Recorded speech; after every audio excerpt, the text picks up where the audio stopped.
America ने China में chip making जो हो रही है उसको फर्दर रोकने के लिए डील्स रोकी हैं। तो basically this is an effort to slow down China's technological progress. तो उससे ये होगा कि द कैपेबिलिटीज जो है उनकी इंडस्ट्रियल इकोनॉमिक वगैरह they can be restricted by that technological. बिल्कुल, ये तो इसीलिए तो आदमी कह रहा है, इसलिए हम सब कंप्लेन कर रहे हैं। चाइना का सवाल यह है कि चाइना एरिया जहां पर ये डर रहे हैं is they are going to stop sending high tech stuff to China. So they are very worried. You won't believe 1.1 crore people have applied for shifting out of China. These are high income people, high tech people, or billionaires. 1.1 crore people applied for permanent residency into countries like America, Canada, Europe. Doctor साहब, ये जो एक बात कही जा रही है, जो एक डील हुई है सबमरीन की, और इसमें US, UK and Australia to challenge China, और इसमें कहा जा रहा है कि ये बिग मूव है। अब जो इंडिया का जो रोल आता है वहां पे, there are lots of engineers in India जो ऑस्ट्रेलिया में जाकर जो who can work as nuclear engineers to fill the knowledge gap in Australia. Larsen and Toubro. So there are private companies in India who are capable of providing nuclear technology. तो वो trade बढ़ सकता है. अगर आप India में diplomatic सरगर्मी देखें, उसको आप चाइना से कंपेयर करें, तो आरजू जी आपको आसमान जमीन का फर्क दिखेगा. हेलो दोस्तों, स्वागत है आप सभी का ईपी गन चैनल पे. तो फ्रेंड्स, आइए देखते हैं पाकिस्तानी मीडिया की लेटेस्ट वीडियो. जैसा कि आप जानते हैं, यह बात मशहूर है कि चाइना चोर देश है. चाइना ने दुनिया की टेक्नोलॉजी को कॉपी करके, यहाँ तक कि कॉपीराइट मामलों का भी उल्लंघन करके चाइना में टेक्नोलॉजी लाया, और उसी के साथ चाइना के अंदर मैन्युफैक्चरिंग सेक्टर को काफी बढ़ावा मिला, जिससे चाइना की तरक्की पिछले 20-25 सालों के अंदर काफी तेज रफ्तार से हुई कि चाइना दुनिया का सेकंड जीडीपी वाला देश बन गया. और फिर जैसे ही चाइना ने तरक्की की, उसके पास पैसे आए, चाइना ने उनसे हथियार बनाया, और फिर दुनिया के अंदर पैसों के दम पे अपना न सिर्फ इन्फ्लुएंस बढ़ाया, बल्कि कई देशों को डराने धमकाने भी लगा, और यहाँ तक कि कई देशों से पंगा भी लिया, जैसे कि इंडिया के साथ. साथ साथ में चाइना अमेरिका के लिए भी एक बड़ा खतरा बन के उभरा, और क्योंकि कहा यह जाता है कि चाइना बना ही अमेरिका की टेक्नोलॉजी से है, इसीलिए अमेरिका ने चाइना को रोकने के लिए एक बहुत बड़ा कदम उठाया है. तो दोस्तों, आइए देखते हैं पाकिस्तानी मीडिया की इस लेटेस्ट वीडियो को.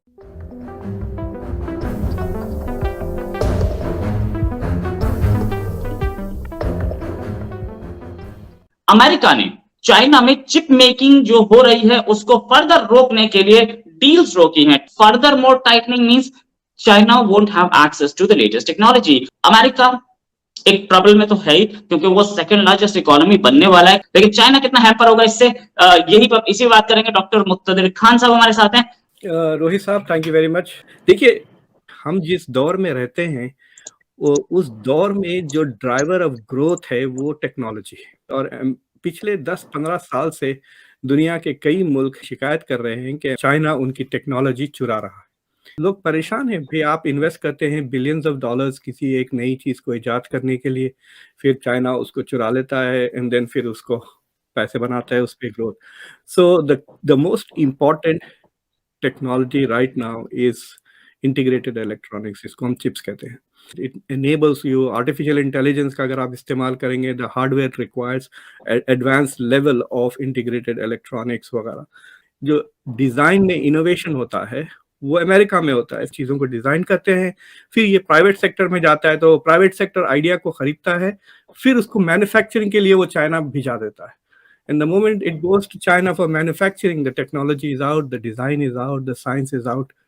So they are going to put these limitations on the company. तो एक आप मैन्युफैक्चरिंग चाइना में नहीं कर सकते, so the technology will not be transferred to China.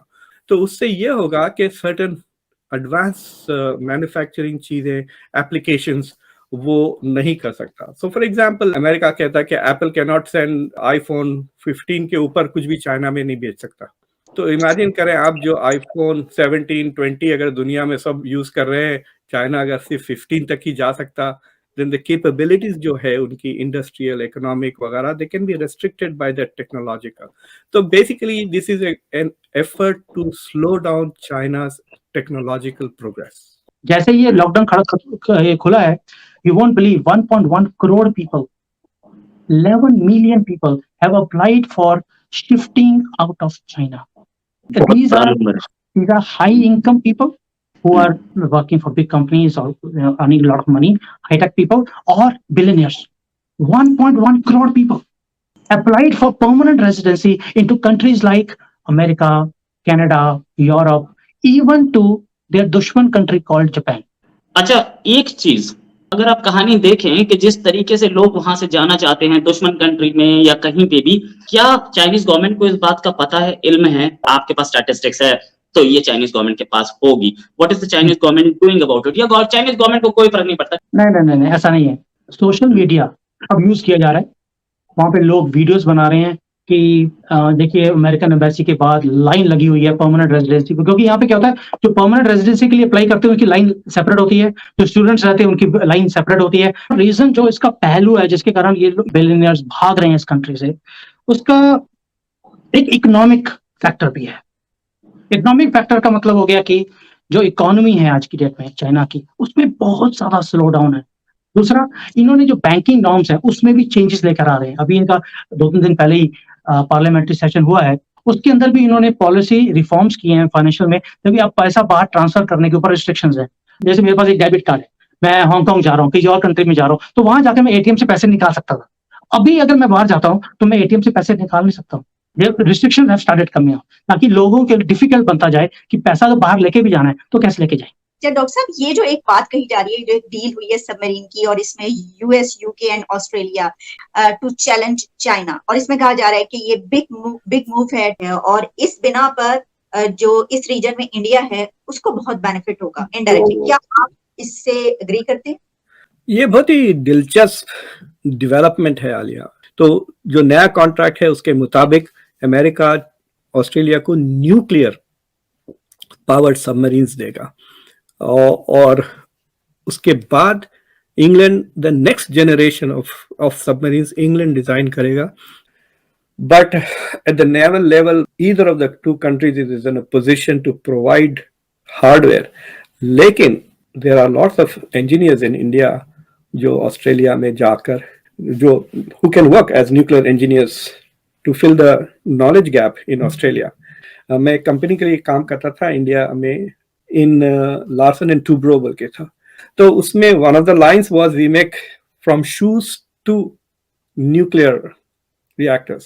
तो उस जमाने में न्यूक्लियर रिएक्टर्स के डोर्स भी बनाता था Larsen and Toubro. So there are private companies in India who are capable of providing nuclear technology. तो वो ट्रेड बढ़ सकता है। मतलब हमने वो बात मिस कर दी ना कि अभी अल्बेनीज की जो विजिट थी उसमें इंडिया और ऑस्ट्रेलिया के बीच में एजुकेशनल पार्टनरशिप्स बढ़ रहे हैं। This is one area in which India और Australia can increase nuclear engineering के एरिया में।